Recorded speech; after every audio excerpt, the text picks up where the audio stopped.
What's up guys, welcome back to Daniel Talks Football right here on YouTube. I am Daniel and we are back with another video. In this video we're going to be talking about the 10 biggest moves that could happen on transfer deadline day.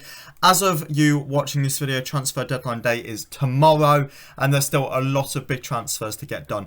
Before we do get into the video, I need to ask you all to like the video, comment down below and also subscribe to the channel. Go over and follow the Instagram and the TikTok Daniel Talks Football on both. I do also need to mention that I'm recording this on Sunday night, so some of these transfers may have already happened or some of them may be off. Nevertheless, we're here to talk about them. And the first transfer we're going to be talking about is Moises Caicedo. Now, the Ecuadorian has had a 55 million bid rejected from Chelsea and a 60 million bid rejected from Arsenal by Brighton. The player has asked to leave the club and has also been told to stay away from training until February the 1st. The player was asked to leave the club publicly in an Instagram statement. Moises Caicedo wants to move on from Brighton to apparently support his family for a long time, which I can understand. Caicedo was on a very low wage at Brighton, so I can understand why he wants to move on. There's talks of Arsenal preparing a £70 million bid as of recording, and this could possibly tempt Brighton to accept. Certainly, if 70 million would be enough for Brighton, especially this late on in the window.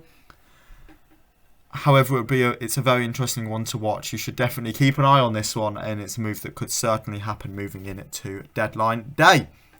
Moving on to number 2 now, and this is Pedro Porro. Now, Fabrizio Romano has given Pedro Porro to Tottenham Hotspur a here we go for 45 million.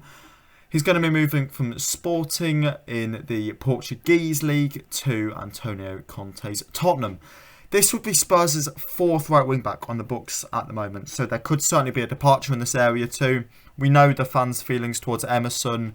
Spence obviously isn't getting game time. Could there be a loan there? Possibly a move for Doherty as well. So definitely keep an eye on outgoing right wing backs for Spurs. But there is one definitely going to be coming in with Porro coming in from the Portuguese league. The Spaniard has impressed ever since leaving Manchester City on an initial loan to Sporting. The Sky Blues look like they're certainly going to be missing out on this transfer, with him closing in on a transfer to Spurs.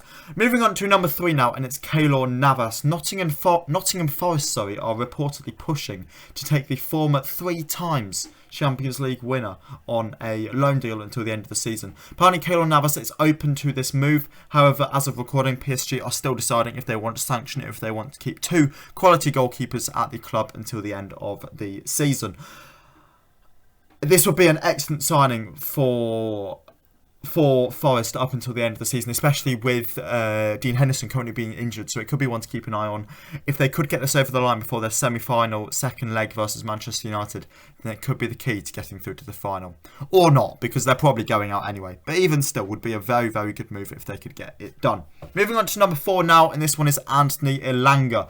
Many clubs are interested in taking the United ace on a loan deal until the end of the year or possibly even end of next year. I know there's different things floating around. Fabrizio Romano has confirmed that 10 proposals have been made to United for the player. PSV apparently are currently leading the race after Dortmund's initial early loan bid in the window. A decision will apparently be made in the next 24 to 48 hours, and Elanga definitely has options to leave Old Trafford. Game time's been hard to come by for Anthony Elanga so far this season, so it looks like a loan move could certainly be on the cards. As I've said, there's a lot of clubs interested, and this is definitely one to keep an eye on as we edge closer to the deadline. With obviously only being a loan, there will be no transfer fee involved, so it could be a last gasp option for many clubs. Moving on to number 5 now, and we have Unahi. Unahi is on the verge of a move to Olympique Marseille. The Moroccan midfielder will move from Angers to Olympique Marseille for around €8 million plus €2 million of add-ons. As we all know, Unahi was a star for Morocco in the World Cup, and Angers even rejected a 15 million bid from Napoli earlier on this window. I'm super interested to see what changed, which resulted in them actually letting him go for cheaper than that initial Napoli bid. We know initially there was talks of 40 million from Angers president, I think it is. I'm not quite sure what they have there, but a higher up at Angers. We know initially there was, the big talks for big money. but something's clearly changed, and now they're willing to let him go for just 8 million up front.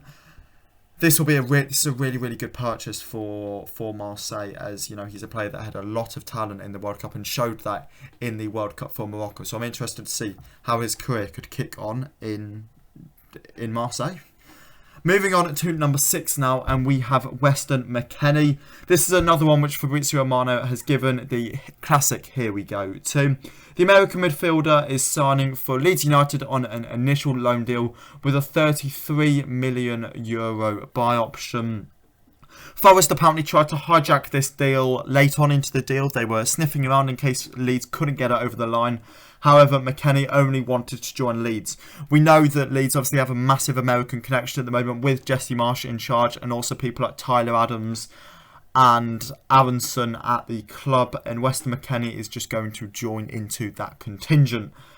He's another American adding to the star power of that Leeds squad, and it's going to be very interesting to see how he settles in the Premier League. Moving on to number 7 now, and we have Zaniolo.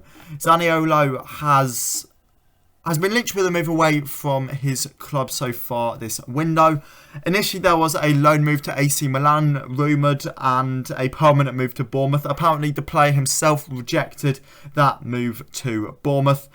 Mourinho has confirmed he wants to leave in a recent interview, so this could certainly be one to watch. There doesn't seem to be a club at the moment where he could be destined to go to.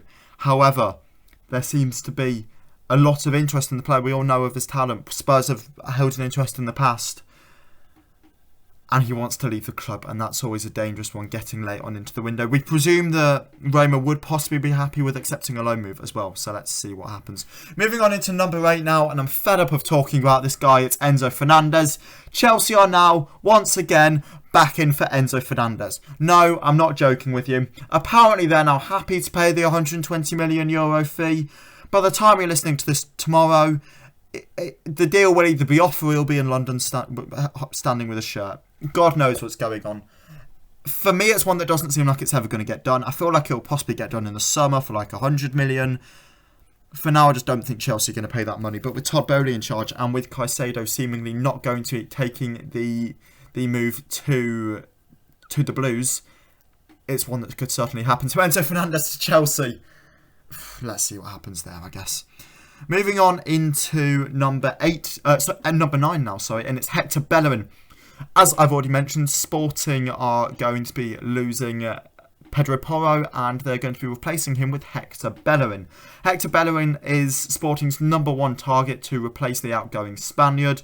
He obviously made the move from Arsenal to Barcelona in the summer. This transfer seems like it will get done soon. We all know that Barcelona need money, and it looks like he is going to be closing in on a move to Sporting. Sporting were initially interested in Tariq Lamptey on a loan from Brighton. However, Brighton were not accepting any loan proposals and only wanted a permanent deal. As soon as that was said, apparently the deal was dead in the water. Bellerin is now seemingly closing in on a move to Sporting, and we'll have to see how he settles down in Portugal. And then last but not least, we have Milan Skriniar.